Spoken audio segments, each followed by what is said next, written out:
we go around the state of Florida, I'm reminding people that while Washington D.C. spending is out of control, in addition to that, we have to look at our state. We have to look at our local governments, and we have to look at our state legislature. So our next two speakers, I'm going to have Roger Shealy come up, and I'm going to have Sandy Adams come back up. As a member of the State House of Representatives, Sandy was able to be a champion for smaller government and less spending up there. So I'm going to have both of them come up for just a moment, Roger and Sandy, and just talk a little bit about what we're doing on the state level, what they've been able to accomplish, what they recommend, that sort of thing.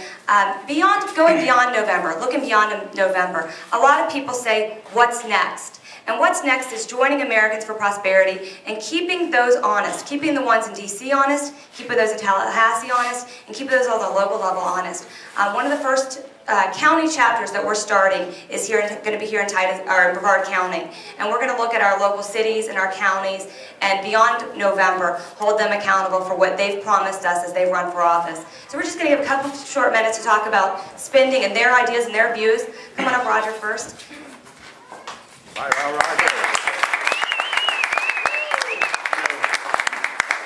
When we spend beyond what's necessary for something, it's called frivolous.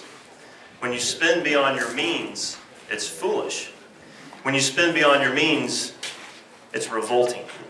And that's what we're seeing happening, not just at the federal level, but at the state, county, even at our city levels. The difference, though, while we as citizens of, say, Titusville or Brevard County can, to a degree, control that through revenue caps. At the federal level, folks, there are none. They've borrowed. We now have officially over $13 trillion in debt. But the reality is it's closer to $100 trillion when you add in the unfunded liabilities of Social Security and Medicare.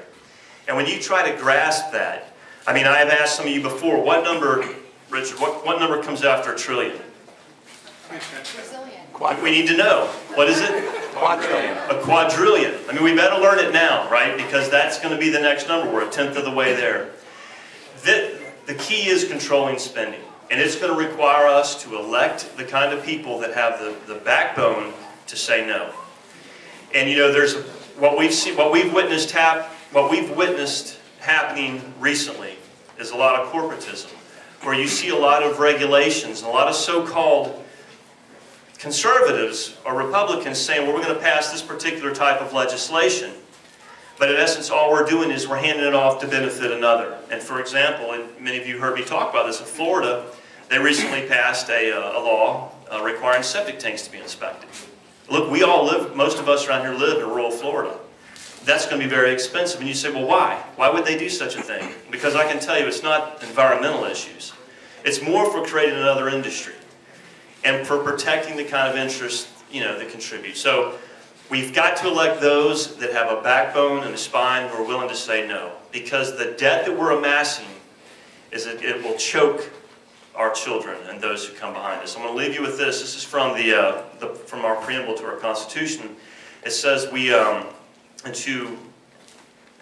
for our liberty, to protect our liberty for ourselves and our, what was the last word? Posterity. Posterity is those who come behind us. We all have a duty and an obligation to do that. So I'm going to introduce Sandy Adams. She is running for U.S. Congress to defeat Suzanne Cosmos, who, quite frankly, is part of the problem in Washington. Yeah.